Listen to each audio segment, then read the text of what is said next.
Hand over the real keys, old man. Eric, stop! This isn't leadership, it's theft in a tux! You just mistook my mercy for your entitlement. Sign it, or I'll have a judge declare you unfit! Try me! Paper without truth is just trash with staples! Laura, say it! You brought internet forms to a gunfight with facts. This old man is confused. You don't own what you tried to steal. No, I was confused about you. Open this gate, old man. This land remembers hands that built it and rejects hands that grab it. Touch my father again, and the only thing you will inherit is a... You keep mistaking my patience for permission. Sign, or I'll ruin you in court. You already ruined yourself when you chose greed. I raised my daughter with love, paid her college tuition, bought her first car, and gave her everything. At her wedding, I expected gratitude. Instead, my son-in-law demanded my $4.8 million ranch as if it were his prize for marrying her. My daughter stood by his side. The betrayal was unbearable, the shame public. But the story didn't end there. What I revealed later changed everything. Before we continue, please subscribe to the channel and tell us where you're listening from in the comments. I sat alone in the living room that night, the house so quiet I could hear the tick of the clock on the wall. The same clock had been hanging there for over 30 years, bought back when my wife Eleanor and I first moved in.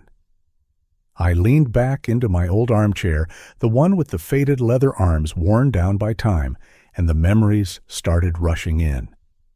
I thought about all the years of sacrifice, the nights of worry, the hard work I poured into raising my daughter, Laura. I remembered every check I wrote, every bill I paid, every moment when I put her future ahead of my own. I thought back to her college years. Tuition alone cost me nearly $60,000, a sum that made my stomach churn every semester when the bill arrived. I paid it without hesitation, knowing that education would give her opportunities I never had. I worked long hours at the ranch, skipped vacations, and even sold off a piece of land I swore I would never part with just to cover her junior year. Then there was the car, a brand-new sedan worth $25,000, sitting in the driveway with a red ribbon tied on top. The way her face lit up that morning made me believe every penny was worth it. And when she turned 18, I threw her a birthday party that cost me nearly $50,000. The food, the music, the decorations, it was the kind of night I thought she would remember forever. Now, sitting in this chair with the weight of betrayal pressing down on me, all those sacrifices felt like ashes in my mouth. I gave her everything, yet at her wedding she stood silently beside Eric as he demanded the deed to my ranch. That silence hurt more than his words. The ranch itself loomed large in my thoughts. Double C Ranch, 4,000 acres of Texas soil, worth $4.8 million on paper, but worth my entire life in reality. Every fence post, every barn beam, every corral had my sweat in it. 40 years of labor, of dawns that began before the sun rose and nights that ended long after it set. Eleanor used to call it our kingdom, and in many ways it was. She would walk the fields with me, holding my hand, reminding me that this land was not just dirt and grass. It was our story. Now that story was being ripped apart, not by strangers, but by the very people I once trusted most. The thought of losing it, of seeing Eric swagger across those fields as if he had earned them, made my stomach twist. This wasn't just about money. It was about honor, about legacy, about keeping Eleanor's memory alive. She had passed 15 years ago, and the ranch was the last piece of her I could still touch. I could still see her shadow in the rocking chair on the porch, hear her laughter when the cattle lowed too loudly, feel her warmth in the golden light that hit the barn each evening. To hand that over to a man like Eric felt like desecration. The shock from the wedding still pulsed through me. I could barely process the way Eric's voice had carried through the room, mocking my age, demanding my land as if he were entitled to it. My heart felt like it had cracked in two when I saw Laura nod along, her hand resting gently on his arm, as though she agreed with him. My daughter, the girl I raised with love and sacrifice, stood on his side of the line. The betrayal burned so deep I could hardly breathe. But as the hours passed in silence, something inside me began to shift. The hurt didn't vanish, but it hardened into something else. I realized I could not let this betrayal destroy me. I had been through storms before. I had survived droughts, recessions, and the loss of my wife. Each time, I found a way to stand tall. This would be no different. If Eric thought I was weak, if Laura believed I was finished, then they had underestimated me. They had forgotten that the same man who built this ranch with his bare hands was still here, sitting in this chair, very much alive. My eyes wandered around the living room, catching on the small details that carried whole chapters of my life. The wedding photo of Eleanor and me sat on the mantel, framed in gold, her smile frozen in time. Next to it was the old brass lamp she had picked up at a yard sale. On the coffee table lay a pocket watch, a gift she had given me on our 20th anniversary. I picked it up, felt the weight of it in my palm, and whispered into the quiet room. I kept my promise, Eleanor. I kept it all together. And now I have to protect it. Those words steadied me. They reminded me that this was not just about me, or even about Laura. It was about honoring Eleanor, about guarding the foundation we had built together. My grief gave way to resolve. My fear gave way to focus. I rose from the chair, joints aching but spirit stronger than it had been all night.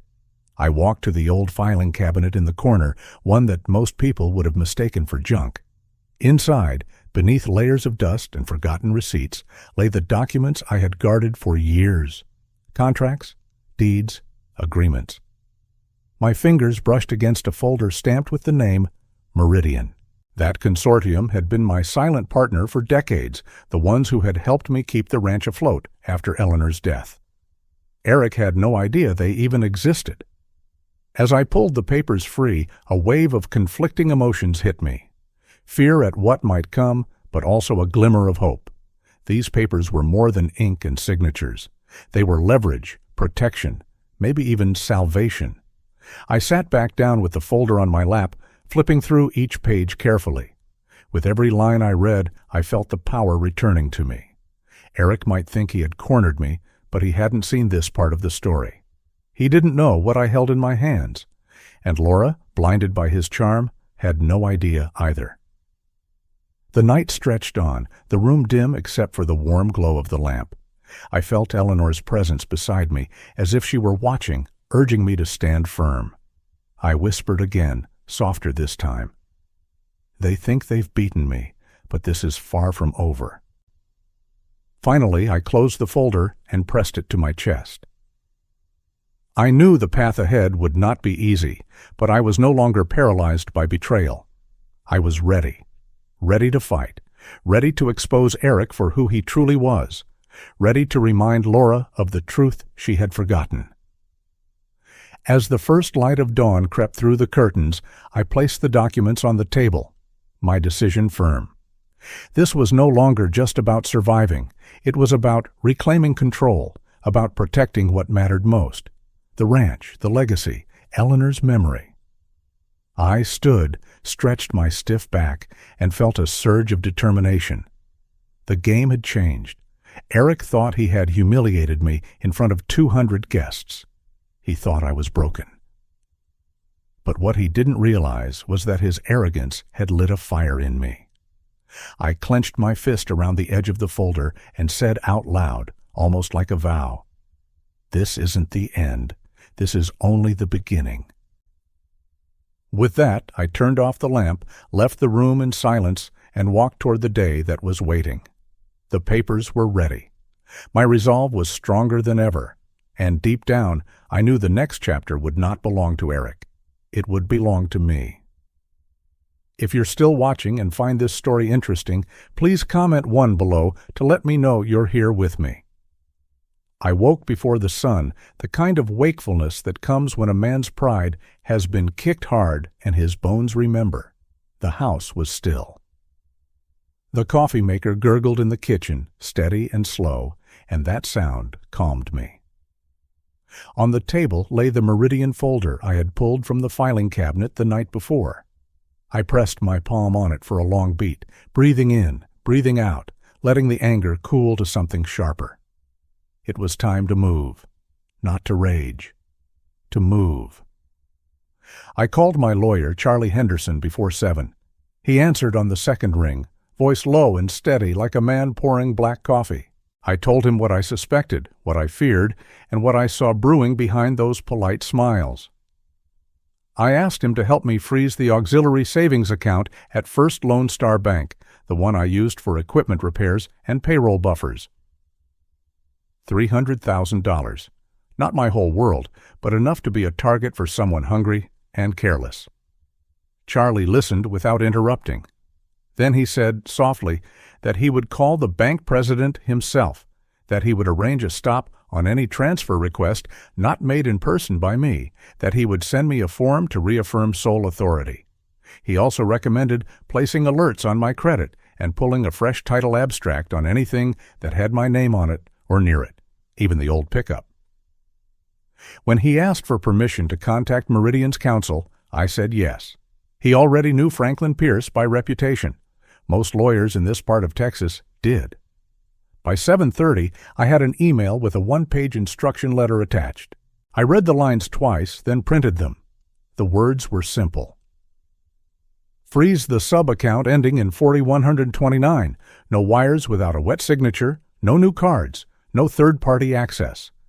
I signed it at the kitchen counter, ink scratching loudly in the silence, then snapped a photo and sent it back to Charlie. 10 minutes later, he texted me. Confirmed. Effective immediately. I exhaled. A small step, but mine. The wedding was set for 11. I showered, shaved slowly, and pulled on the suit Eleanor always said made me look like a gentleman farmer. The tie took me 2 tries. I opened the old jewelry box and lifted the gold watch she'd given me on our 20th anniversary, weighing it in my hand before slipping it into my vest pocket. I said her name under my breath like a prayer. Eleanor. I could almost feel her palm press mine back, a quiet push to stand straight and keep my head. The church was all white ribbons and lilies. Light slanted through stained glass and threw colors on the wooden pews. I stood in the hallway outside the sanctuary with Laura, my daughter, my little girl, in a dress that floated like a memory. I told her she looked beautiful, and she did. She squeezed my arm and whispered that Mom would have loved today. I nodded and smiled and swallowed the hard edge of truth that was stuck behind my teeth. The music rose and the doors opened, and we walked down the aisle together, each step measured, each step a life I had poured into hers. She kissed me on the cheek at the altar. Her eyes were bright. Then she turned to face Eric. The ceremony passed like a polite storm. Rings, vows, applause. I clapped with everyone else because a father claps even when his heart wobbles. We moved to the reception hall afterward, a room of marble floors and chandeliers, tables dressed in white, silverware lined like soldiers. Waiters floated, glasses chimed, and a small orchestra slid into something cheerful. I stationed myself near the back, where I could see the whole room and the exit, too. The Meridian folder was not with me. It was safe at the house, but its weight was still on my mind. The cocktail hour had a shine to it. Folks laughed. Old friends told me I did a fine job raising a fine daughter. I thanked them. I sipped a single whiskey and let it sit warm in my mouth. That was when Eric stepped to the front and asked for the microphone. He didn't look at me first. He looked past me, out at the room, like a man surveying acreage he'd already measured for a fence. He raised his glass and said wedding words that sounded sweet and stuck to the teeth. He praised Laura's smile. He said love was patient. He thanked both families.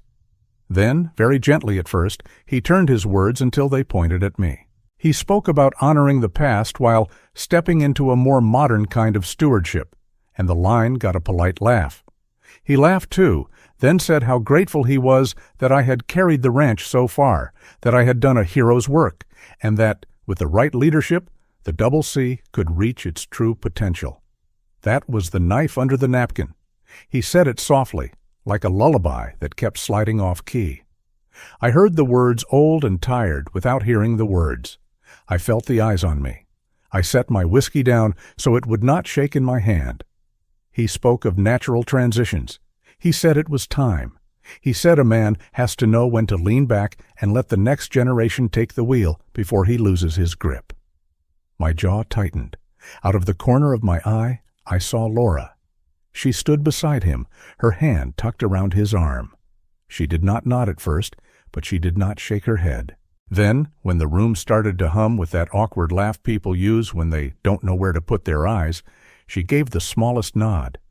It was enough. It was a nod to the air, to the idea, to his boldness. My throat went dry. The humiliation settled in my chest like a stone in a quiet pond. This was the moment designed to soften me, to shame me without naming it. I let the silence swallow me and said nothing. I would not give him my anger yet. The orchestra started again, polite and bright. Plates clinked, lines formed at the buffet. I stood still and let the crowd move around me. People wore tuxedos, pastel dresses, and shoes that pinched their toes. They smiled. They did not know they were walking across a fault line. Later, when the cake was cut, when the photographer had gathered the families for all the arrangements, Eric came to me.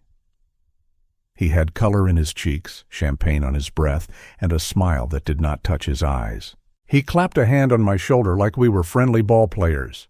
Then he pulled a small velvet box from his jacket pocket and popped it open like a trick in a parlor. Inside lay a neat stack of keys. House, barn, equipment shed.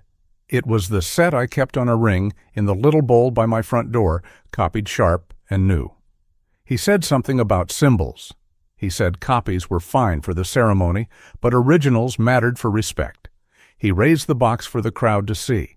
He asked if I would gift the real keys right then. Nearby conversations quieted like a breeze dying. The orchestra lost a beat. I saw the photographer lower his camera. I felt the marble floor under my boots. Eric smiled, wider now, and asked for the deed documents too. There was a hush so complete I could hear the air conditioning hum. I said no, not loud, not soft, just no. 2 letters that held the whole weight of 40 years. He blinked. The corner of his mouth twitched. The room did not move. He leaned in close and told me not to make a scene, that everyone here wanted a happy ending, that my refusal would confuse my daughter, embarrass me, and delay the inevitable. I answered again the same way and added a gentleman's word to go with it. No, son. He flushed dark. There are moments in life that happen slowly and fast at the same time. He lifted his hand. I watched it travel. It struck my face with a crack that bounced off the marble and the glass. I felt the sting first, then the shift in my balance. The floor came up hard, my hip hit, my palm slid. The taste of blood filled my mouth, where my teeth bit my tongue. Somewhere, someone dropped a fork. The orchestra stopped. There was a ripple, a collective inhale that pulled the whole room narrow. And then the whispers, like papers rustling at the same time, all over the hall. Did he just? Oh my God. I lay there for 1 beat, and then I pushed myself up on my elbow. My shoulder burned, my face throbbed. I looked at Eric, at the fist he had to force open, at his mouth forming the start of a sentence he did not finish. I looked at Laura. Her hands were over her mouth. Tears gathered. Fear, too.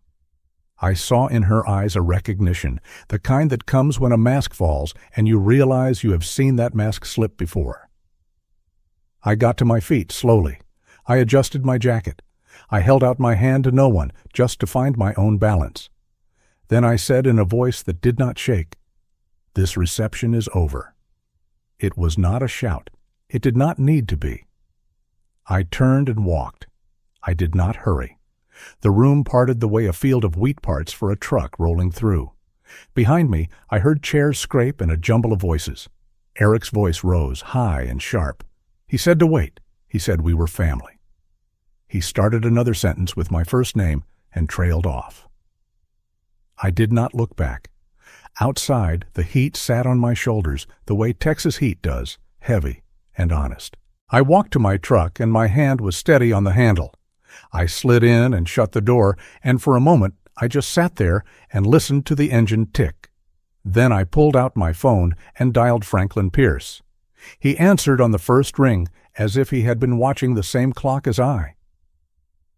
I told him what had just happened. I told him there were witnesses. I told him the boy had hands faster than his senses. Franklin did not curse. He did not gasp. He breathed once and said he would assemble the board.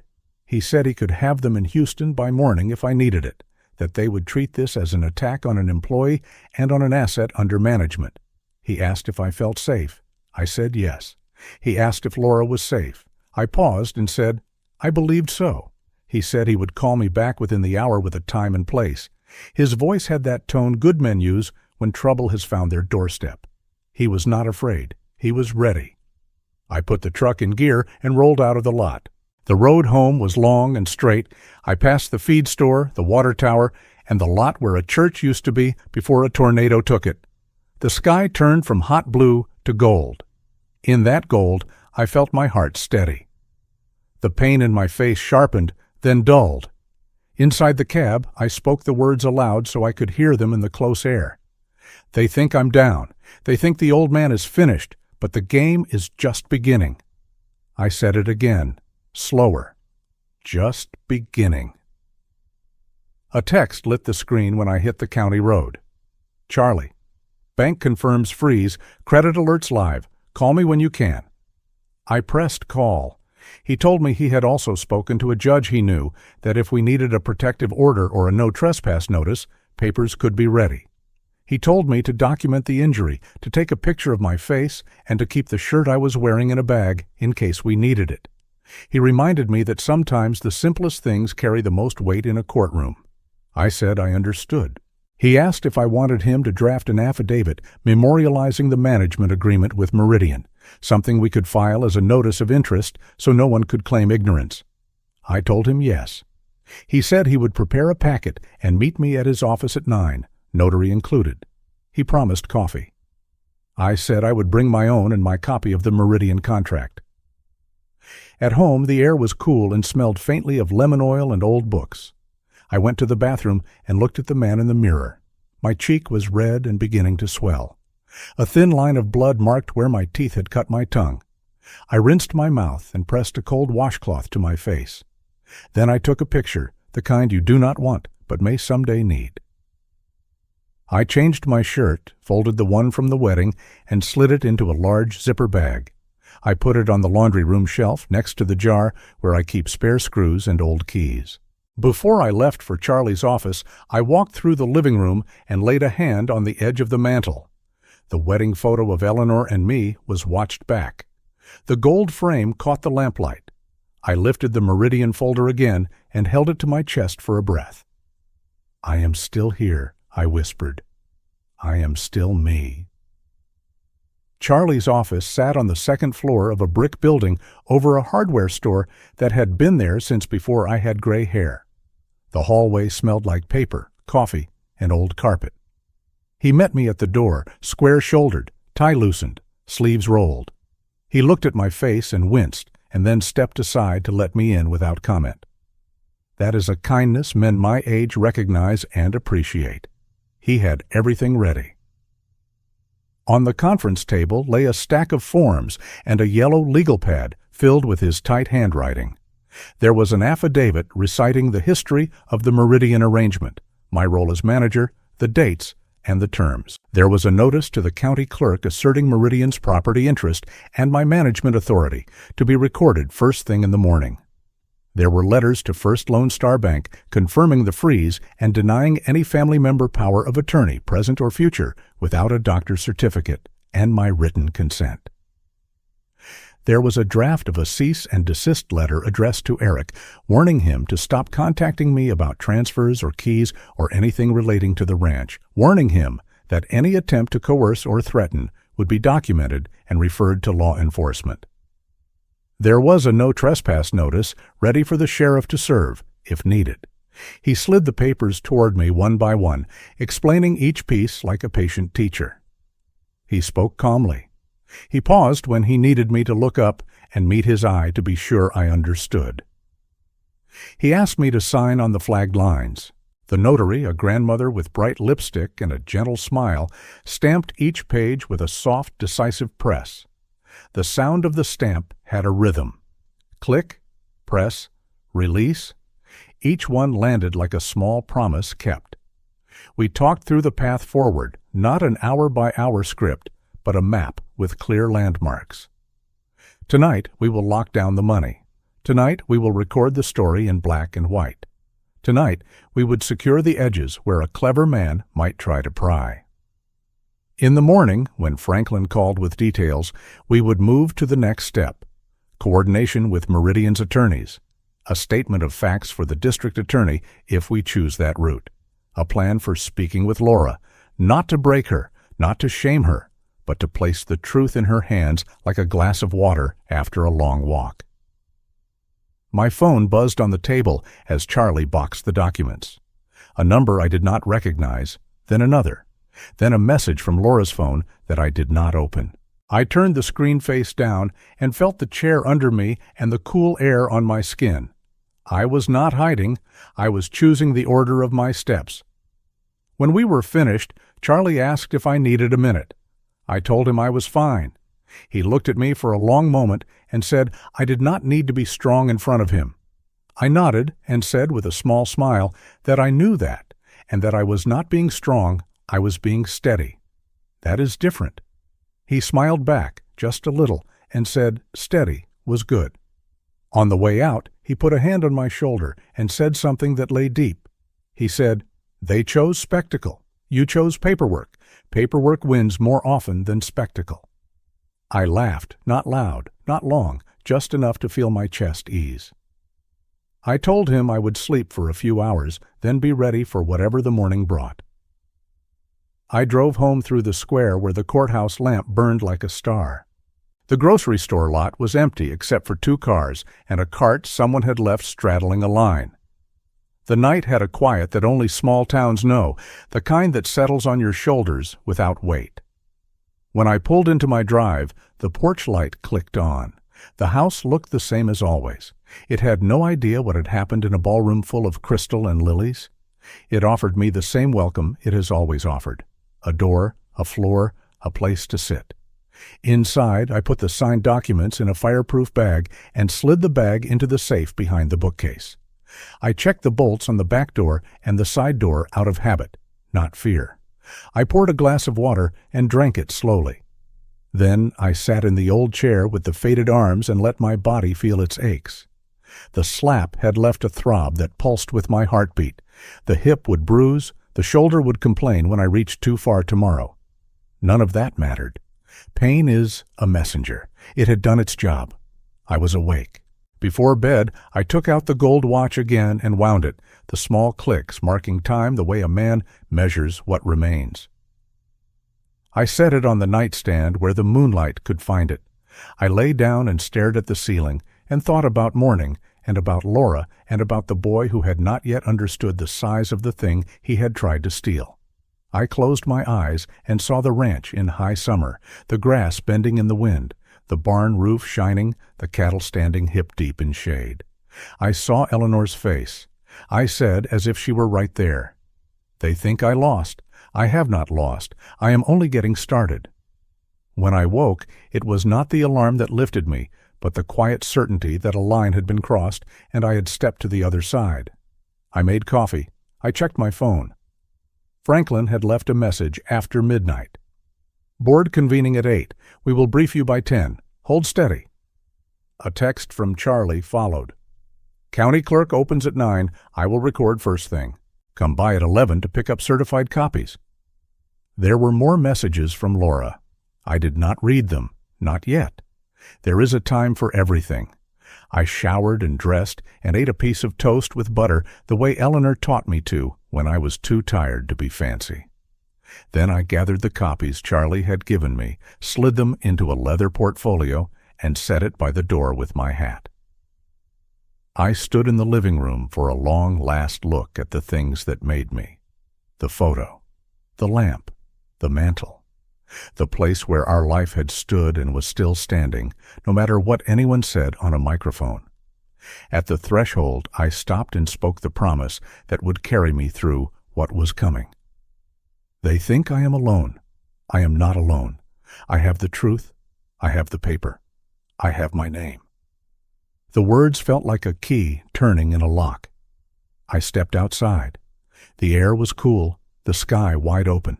The gravel crunched under my boots. Somewhere in the east pasture, a cow called out, long and low, the sound of ordinary life continuing. I slid into the truck and placed the leather portfolio on the seat beside me.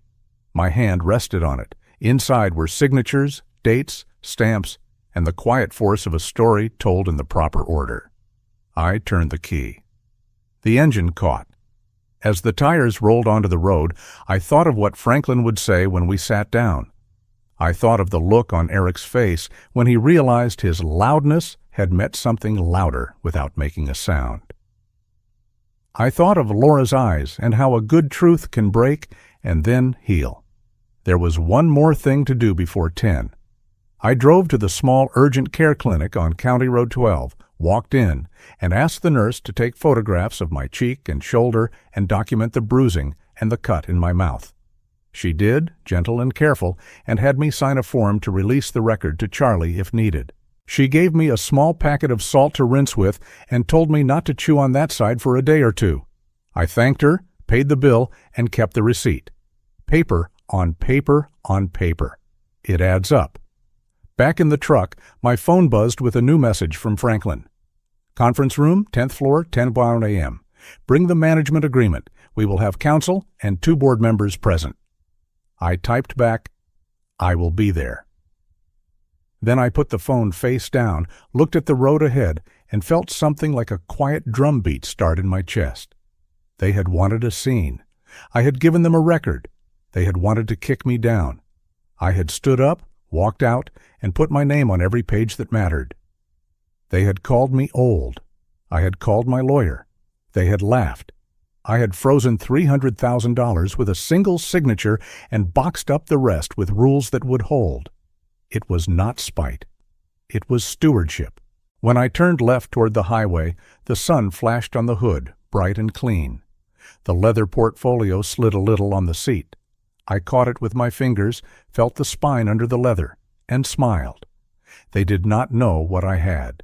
They did not know what I would show them. They did not know that I had already set the next domino upright and the next one after that. I said it out loud in the empty cab, words meant for no one and for everyone who had ever been counted out. They think I lost. They are wrong. They have no idea what I'm holding.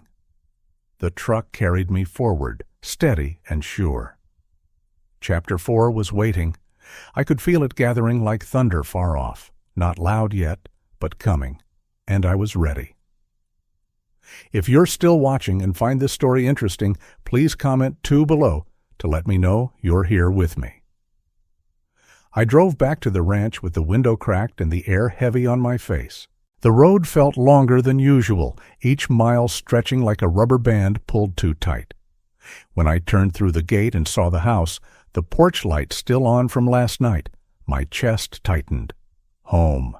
The kind of home a man builds board by board and prayer by prayer. I parked by the oak and sat still for a moment, hands on the wheel, letting the quiet fold around me. Then my phone buzzed.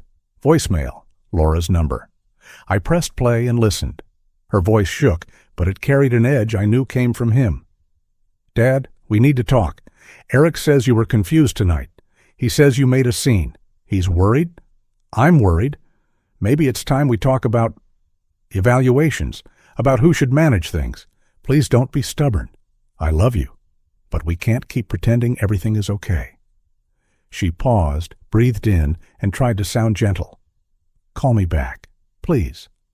The message ended and left a ringing silence in the cab. The word that lodged in me was confused, not hurt, not assaulted. Confused, like I had imagined, the sting in my cheek and the marble floor and the gasp of 200 guests. I stared through the windshield at the porch where Eleanor used to sit in the evening with a glass of sweet tea and her feet tucked under her. I felt the bruise pulse under my eye, and the pulse matched my anger, slow and steady. I did not call back, not yet. I needed the right room, the right table, the right paper. I needed daylight and witnesses who did not drink champagne. Inside, I put ice on my face, took a photo as Charlie had told me, and stacked the documents on the kitchen table. Bank freeze confirmation for the $300,000 account. The affidavit about the Meridian arrangement. The urgent care report that the nurse had typed up and printed for me, with photos attached. I slid everything into the leather portfolio with the Meridian contract, the one Eleanor had watched me sign 25 years ago at this very table. Her handwriting still lived on a sticky note tucked between the pages. Keep faith. Keep records. I traced the letters with my thumb and whispered, I'm keeping both. Morning came with a pale sky. I drove into Houston as the traffic thickened and the buildings rose. Meridian's office sat in a glass tower with a view of the bayou and a flag that snapped in the wind. When the elevator doors opened on the 10th floor, Franklin Pierce was waiting in a navy suit that fit a man who liked clean lines and clean answers. He shook my hand with both of his, looked at my cheek without staring, and said, We've got you. He led me down the hall to a conference room where everything was too polished, like a courtroom trying to look like a living room. A long table, water in glass bottles, a bowl of mints. The city spread behind the windows like a map. Catherine Doyle, the chair, sat at the far end with a pen poised over a pad. Her hair was silver and precise. To her right, Edward Kaplan from Legal arranged a stack of folders as if arranging chess pieces. Richard Barnes from Operations stood by the window studying a thick printout.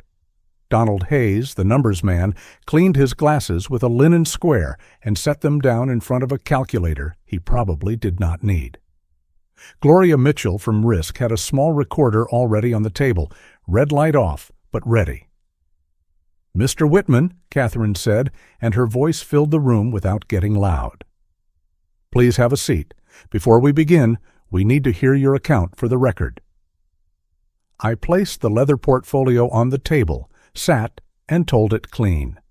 I told them about Eric's toast, about the keys copied bright and new, about the velvet box held up like a trophy. I told them about the slap that cracked the room in two. I handed Catherine the urgent care report, the photos of my cheek and shoulder, and the wedding shirt sealed in a bag with a neat label across the top. I told them about the voicemail from Laura, the word confused, the suggestion of evaluations, and the hint of competency hearings wrapped in polite concern. Edward clicked the recorder on, marked the time, and asked me to confirm the date and location of the incident. I did. He asked if I felt coerced. I said yes. He asked if I believed the demand for keys and deed was made to force a transfer of property. I said there was no pressure about it. It was a show trial, and the verdict was supposed to be my surrender. He nodded, clicked the recorder off, and looked to Catherine. Mr. Whitman, Catherine said, Meridian views last night as an assault on our employee, an attempted interference with our asset, and a reputational risk to the consortium. We intend to respond. Our attorneys have prepared the appropriate notices. We have also invited Mr. Dalton to this meeting at 10:30 to clarify his intentions. He accepted. We have asked that Laura be present as well. My stomach tightened at Laura's name. Catherine saw it and softened, just a fraction. We will be factual, we will be careful, but we will be clear. Franklin slid a tissue box across the table toward me, not because I was crying, but because he knew a man sometimes needs something small to hold. I took one and folded it in half. Then I opened the leather portfolio and laid out the Meridian contract like a farmer laying out seed. The paper smelled like thyme, the signatures were sharp, the dates were clean. The clause that mattered most sat in the middle of page 3, calm as a fence line. Legal title vested in Meridian Investment Consortium, management rights granted to Harold Whitman, transfer or encumbrance prohibited without board approval, confidentiality required. Edward tapped the clause with one finger, then slid the copy to Catherine, who read it and pressed her lips into a line that said she already knew what it said but wanted to feel it anyway. Richard leaned in. Donald made a note in a tidy column. Gloria clicked the recorder back on and dictated the clause number into the record. At 10:27, the door opened, and Laura walked in with her hands clenched around a small purse. She looked tired in a way that had nothing to do with sleep. Her eyes searched my face and caught the bruise. She inhaled. She did not rush to me, and she did not look away. She took the chair one down from mine and folded her hands on the table, like a child taught to sit properly in church. "Dad," she said, and stopped there. At 10:30 on the dot, Eric arrived with a leather briefcase and a smile that tried to sell itself as confidence. He scanned the room, saw the people who could count, and his smile tightened. He shook Franklin's hand because Franklin stood and made him. He nodded at Laura with a look that asked for agreement. He barely glanced at me, which told me exactly where he wanted the power to land. He sat, placed the briefcase on the table, and pulled out a neat stack of papers that had been pre-printed, pre-tabbed, and pre-signed by himself in 3 places. Transfer of deed. Durable power of attorney. Medical directive with blank lines left for my initials. Catherine did not offer her hand, and she did not smile. "Mr. Dalton," she said, "this meeting is being recorded. Please describe in your own words what you expect to happen today." He cleared his throat and spoke as if he were briefing friendly investors. He said he was here to formalize a transition of assets for the good of the family. He said I had become unpredictable, and that last night I had become agitated, that I had fallen, that it had frightened the guests. He said his concern was for my safety and for the integrity of my estate.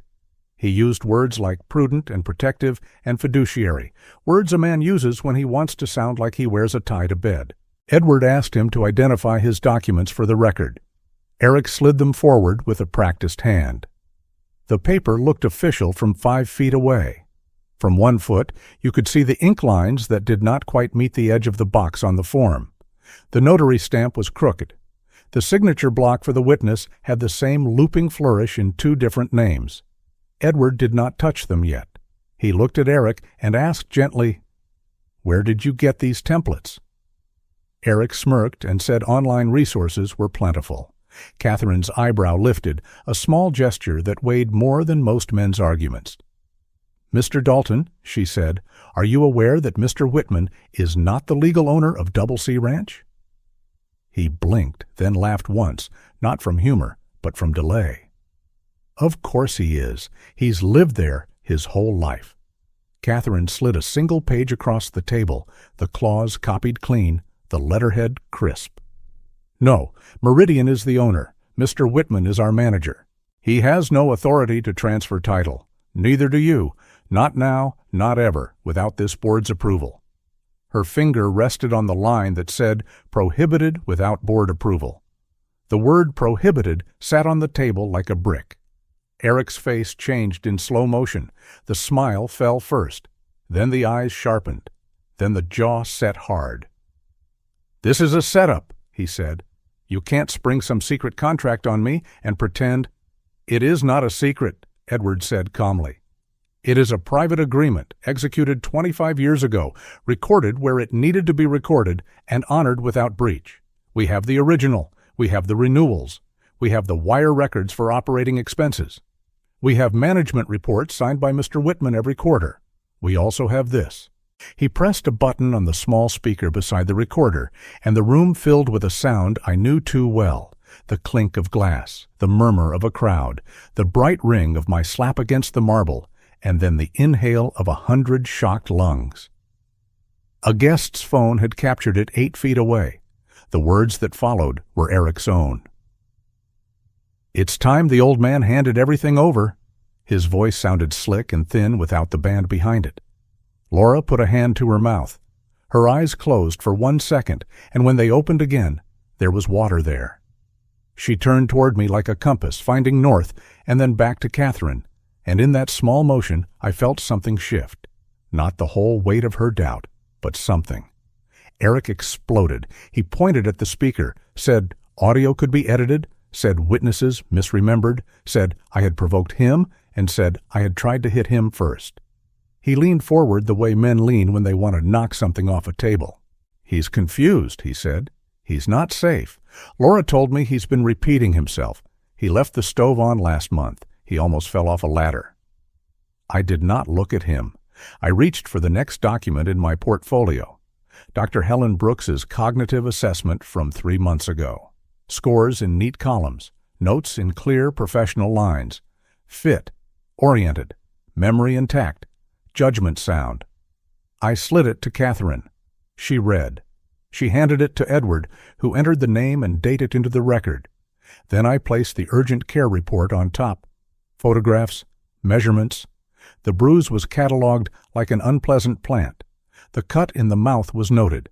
The nurse's signature is signed. Catherine folded her hands. Mr. Dalton, last night you struck our ranch manager, a man over 65, in front of dozens of witnesses. Today, you presented documents you printed from the internet and attempted to pressure him to sign over assets he does not own. You misrepresented his mental state. You attempted to use the occasion of his daughter's wedding to force a transfer. These acts, taken together, constitute elder abuse, attempted fraud, and interference with an asset owned by this consortium. Do you understand?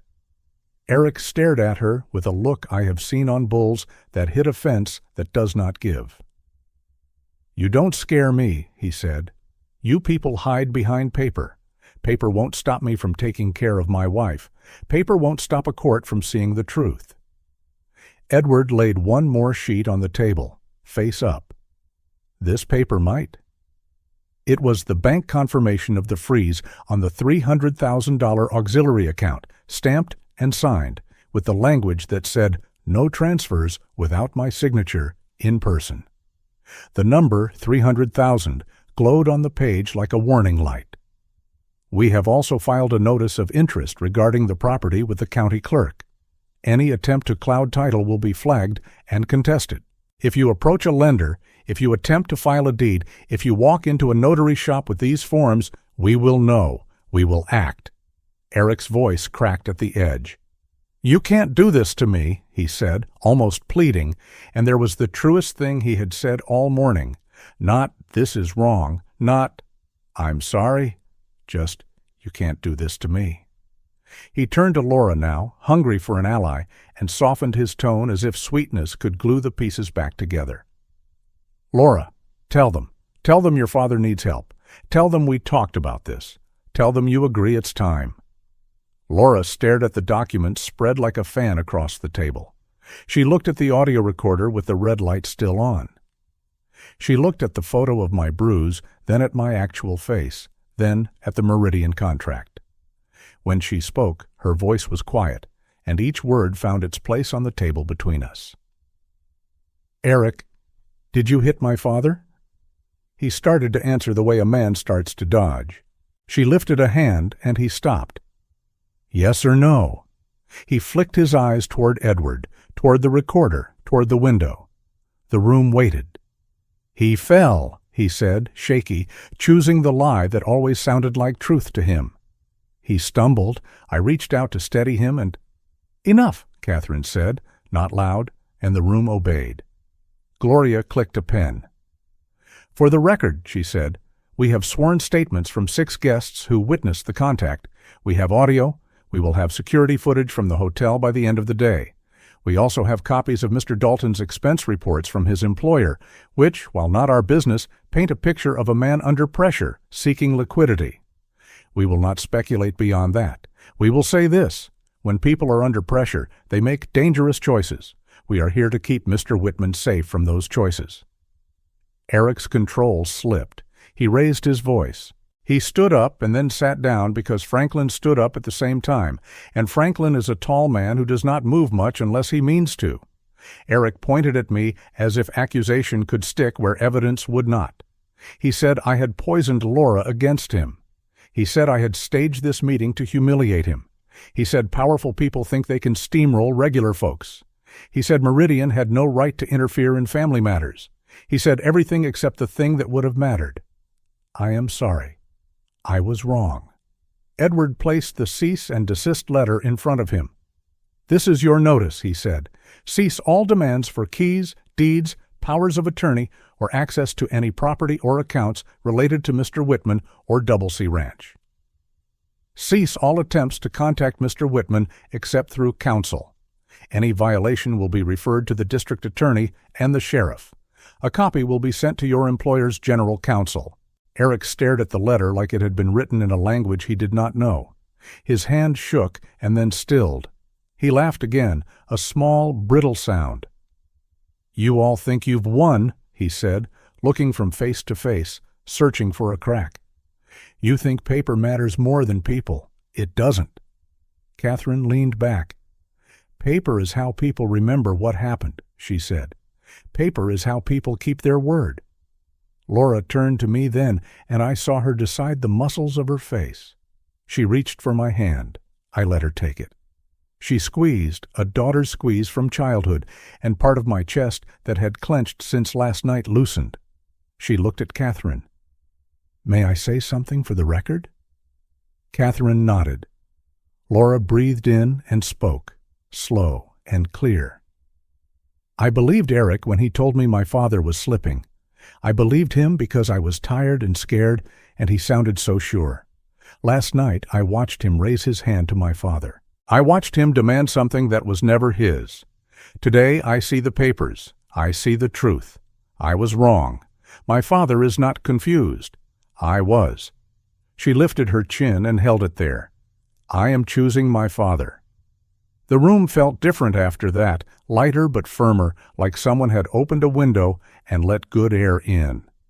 Eric slumped back in his chair as if the hinge that held him upright had popped. He stared at the table. He did not move when Edward slid the letter closer.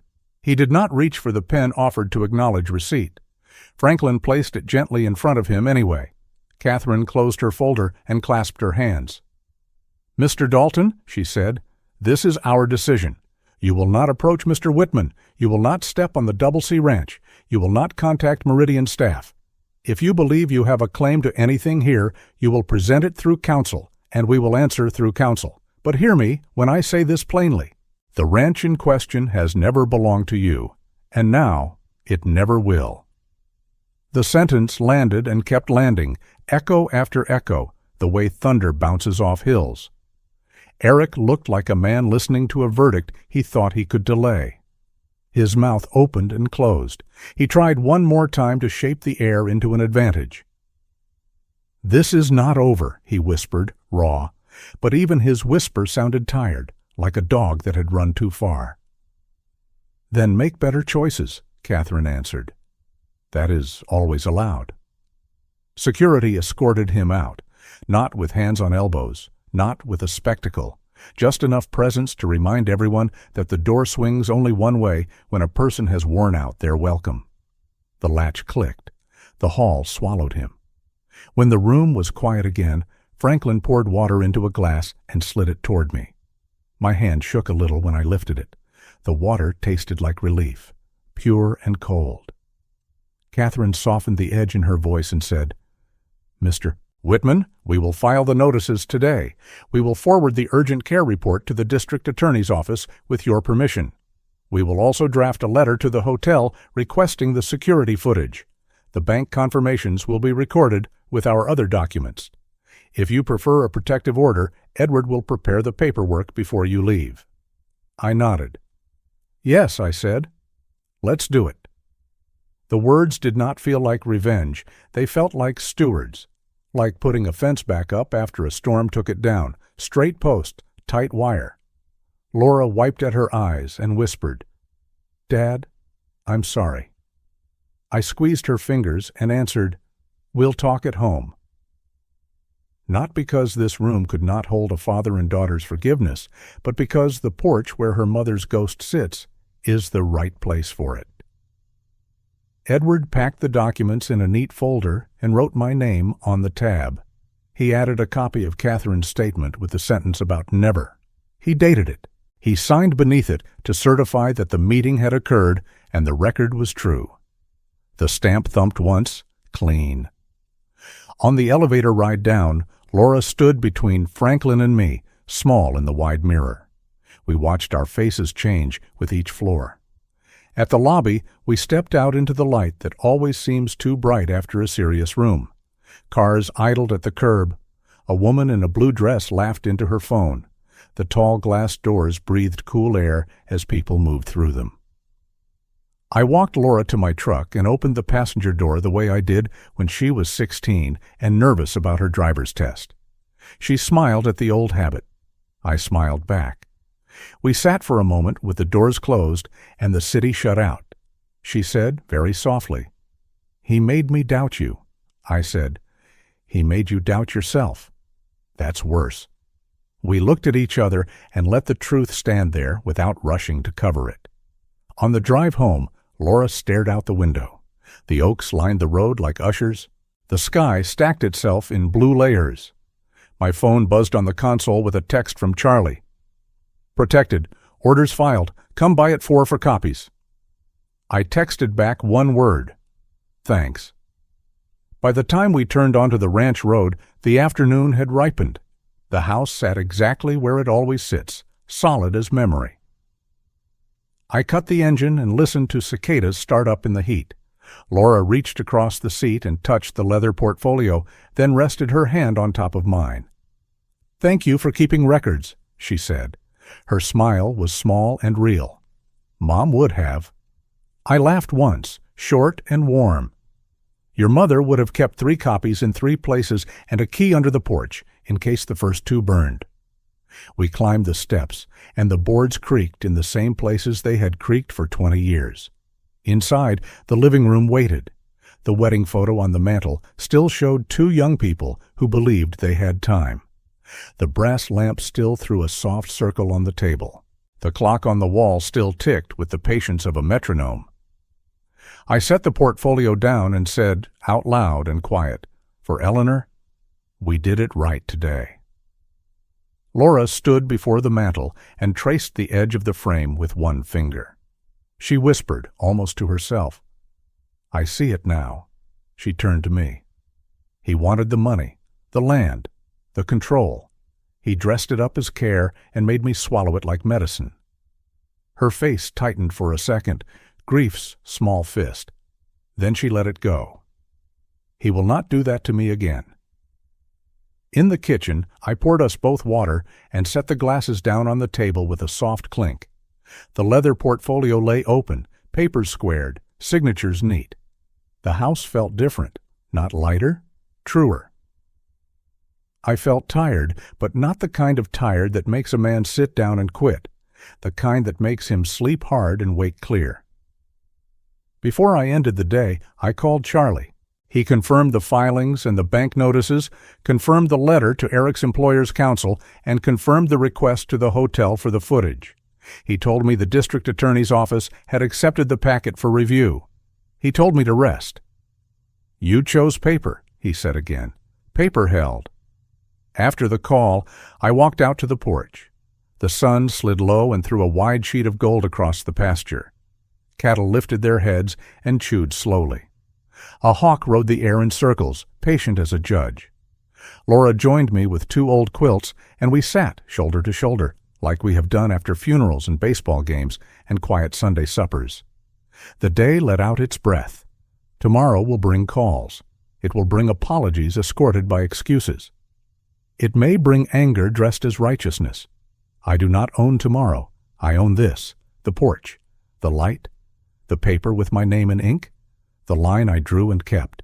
I can feel Chapter 5 walking toward me from the far fence, not rushing, not dragging, just coming. It carries consequences and a kind of peace that only follows a clear no. Inside, the clock ticked on. I stood, put a hand to the doorframe, and felt the grooves under my fingers where years have worn the paint to smooth. I said what Catherine had said, for the house to hear, for the land to hear, for myself most of all. This ranch never belonged to him, and now it never will. Feeling dismissed or called confused when you know the truth is brutal, isn't it? If you believe every person deserves to be seen and to claim their justice, comment the keyword, justice. Now watch what they will do to change it. If you're still watching and find this story interesting, please comment 3 below to let me know you're here with me. When the dust of that meeting finally settled, the first thing I did was drive back to Charlie Henderson's office. His desk was already piled with files, my name scribbled across half of them in his sharp handwriting. We sat down with coffee that had gone lukewarm and went through every detail. The urgent care report, the bank freeze confirmation, the Meridian contract, and the cease and desist letter. They were all sealed tight now, tucked into official folders and stamped by people who made their living keeping paper strong. Charlie leaned back, crossed his arms, and said, "We're done with the emergency part. Now we clean up the mess." It was steady, professional, and I believed him. By the end of that week, the district attorney's office had opened an inquiry into Eric's conduct. Fraud, coercion, elder abuse, words that looked sterile on paper but meant years of consequences in a real man's life. I wasn't out for revenge, not exactly, but I needed those words to stand, to be written in ink where no one could erase them. For too long, Eric had thought intimidation could bury the truth. Now, the truth had a file number and a clerk's stamp. When Charlie handed me the copy of the official complaint, my hands shook, not with fear, but with the strange calm that comes when a storm finally breaks.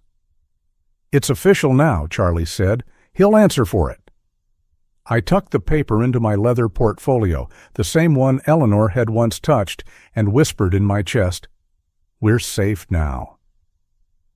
A few days later, Laura drove down the ranch road with her headlights bouncing off the oak trees.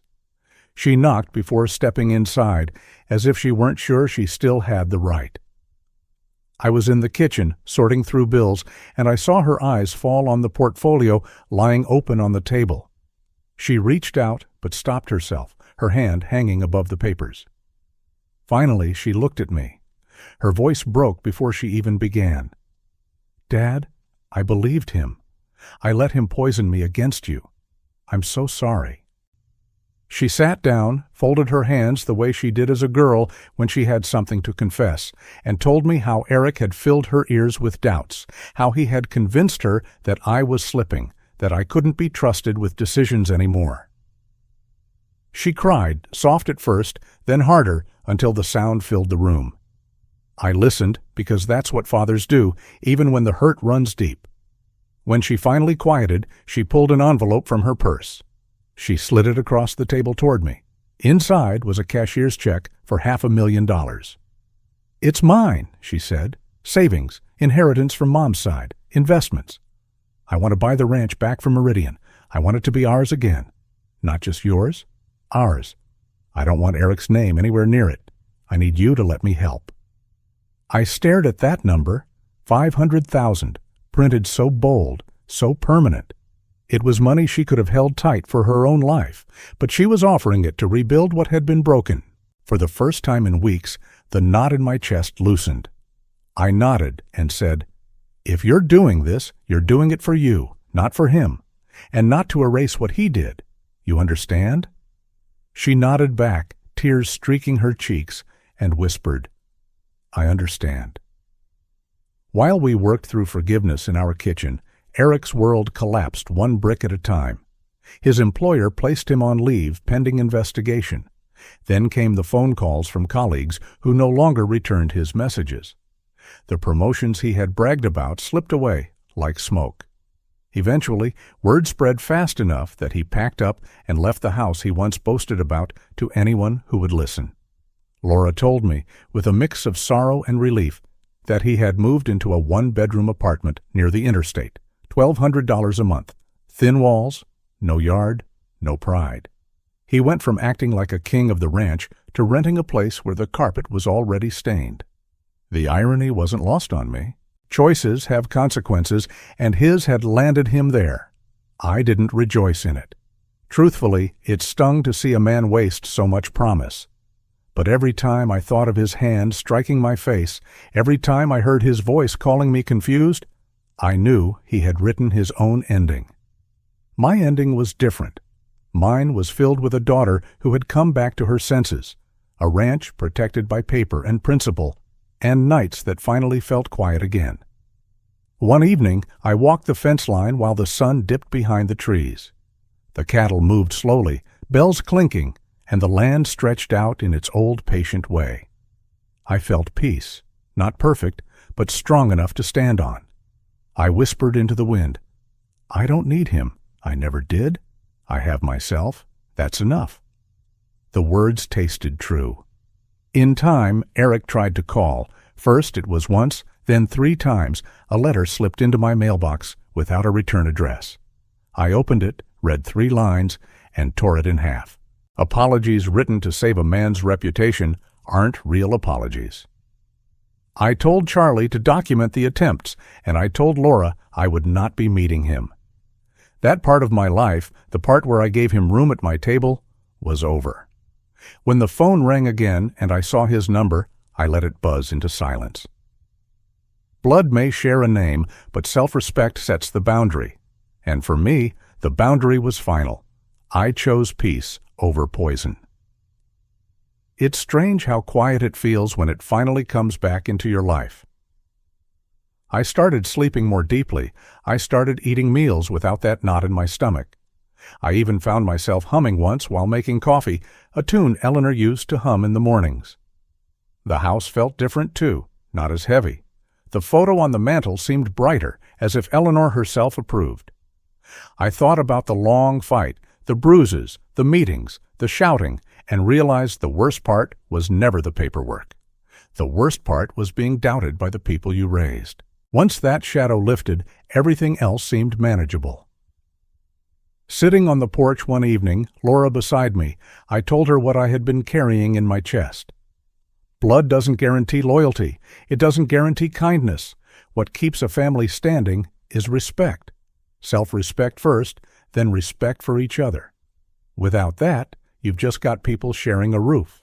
She nodded, staring out at the pasture, and whispered, "I know that now." I placed my hand over hers, and for the first time in a long time, I felt like we were on the same side again.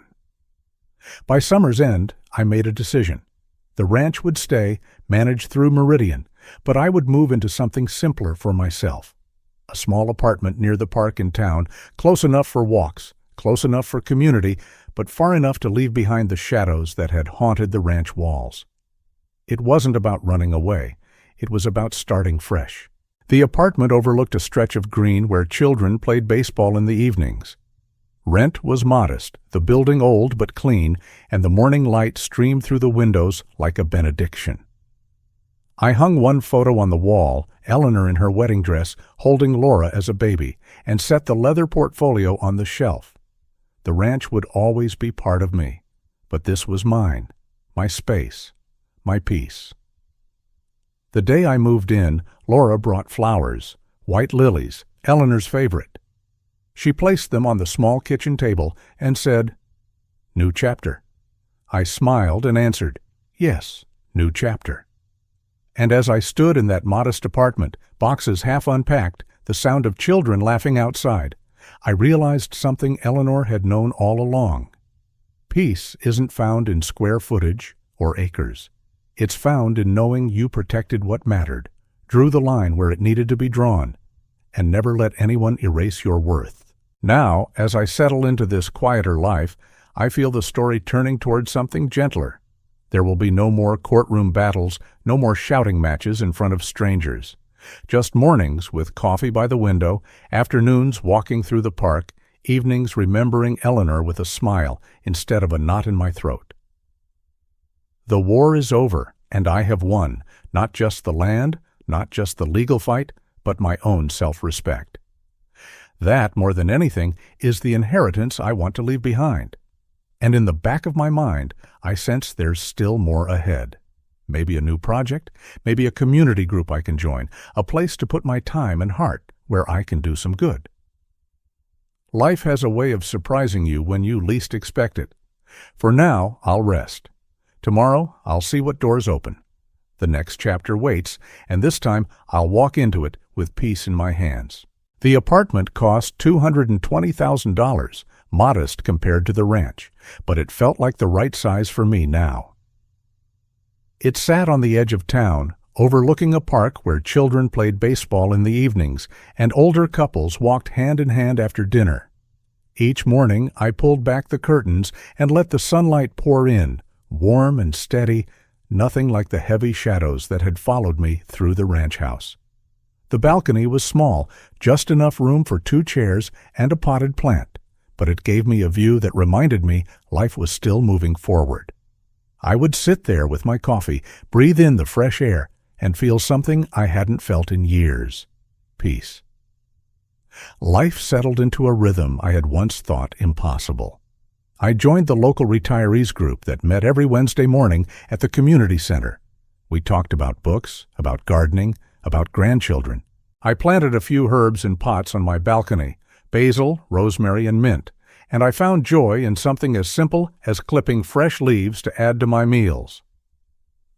In the afternoons, I walked to the park with a paperback tucked under my arm, found a bench beneath the oak trees, and read until the light faded. For the first time in decades, my days weren't filled with worry about land deeds or bank accounts. They were mine alone, and that freedom was priceless. But the peace didn't mean forgetting. It meant remembering with clarity and drawing lines where they needed to be drawn. I learned that boundaries, once established, can be the strongest gift you give yourself. When Eric's letter arrived, handwritten, folded in half, the ink smudged in spots as if he had pressed the pen too hard, I held it for a long time before opening it. The words were full of apologies, excuses, and promises to change. But as I read, I realized it wasn't a confession born of remorse. It was desperation, the kind a man feels when the walls close in and there's nowhere else to turn. I tore the letter into small pieces and dropped them into the trash. My voice was steady as I whispered to myself, "I don't need his apology. I have my life. That's enough." News traveled through town faster than letters ever could. I heard Eric had lost his job permanently. His reputation was in ruins, his name whispered with disdain in the places he once bragged about. He moved into a rented apartment for $1,200 a month, plain and bare, and people said he kept to himself now. No friends visiting, no neighbors stopping by. Sometimes Laura mentioned that he had tried to call her, but she too had stopped answering. His pride had collapsed, and with it, the image he had tried to build. In the end, his greed didn't just cost him the ranch. It cost him his place in the family, his place in the world he thought he deserved. The contrast between us couldn't have been clearer. Where I woke each morning to the sound of laughter in the park, he woke to silence. Where I shared my time with neighbors and newfound friends, he sat alone. That's the truth about betrayal. It may give you a moment of triumph, but it always ends in isolation. One Sunday, after service at the Old Stone Church on Maple Street, I lingered longer than usual. The sanctuary was quiet, light streaming through stained glass windows that painted the pews with colors of red and gold. As I walked toward the front, Pastor Williams handed me a small wooden box. "This was found in the storage room," he said softly. "It belonged to Eleanor. We thought you might want it." My breath caught in my chest as I opened it. Inside was a silver locket I hadn't seen in years, still holding the tiny photograph of our wedding day. Alongside it was a folded piece of paper in Eleanor's handwriting, a simple note. "Remember, what matters most cannot be bought. It can only be honored." I stood there, holding her words, and I felt everything settle into place. It was as if she had reached through time to remind me of the truth I had fought so hard to protect. I slipped the locket into my pocket, carried it home, and placed it on the shelf above my desk where I could see it each day. It wasn't worth money, but it was worth more than every dollar Eric had ever chased. That moment deepened the lessons I had already learned. For parents, the lesson is simple. Love your children, but do not blind yourself to their faults. Boundaries protect both you and them. Sacrifice is noble, but without respect, it becomes fuel for resentment. For children, the lesson is gratitude. Everything you are given carries weight, and to forget it is to tear apart the very fabric of family. Gratitude isn't just about saying thank you, it's about living in a way that honors what you've been given. And for all of us in this modern world, the lesson is even sharper. Greed is the great destroyer. It promises comfort, but it delivers ruin. It can fracture families, steal peace, and leave people standing alone in rooms they thought they would never have to face alone. Now, as I sit in this apartment, my hands wrapped around a warm mug of tea, I know the story has reached its end. The ranch is no longer a source of fear, but a reminder of what I endured and overcame. Eric is no longer my concern, no longer my burden. Laura is rebuilding, and I pray she holds tight to the lessons she's learned. As for me, I've discovered something deeper than ownership. I've discovered freedom. I no longer carry the weight of betrayal like a stone in my chest. Instead, I carry the light of my own self-respect and the memory of Eleanor's voice reminding me that dignity is the inheritance no one can steal. One evening, as I walked through the park, the leaves crunching under my shoes, I whispered to the fading sky, "I made it, Eleanor. I chose peace. I chose myself."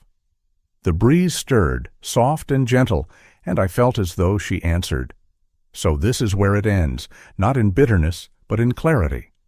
I don't need Eric's words. I don't need his excuses. I have my life, my home, my dignity. And I know now that character, true character, is the only wealth that lasts. Families may falter, fortunes may fade, but integrity endures. That is the gift I will carry until my last day, and it is the gift I hope to leave behind. The story has come to an end. I hope it has brought you valuable lessons and insights. If you enjoyed this content, please like, share, and subscribe to the channel so you won't miss the next video. Goodbye, and see you again.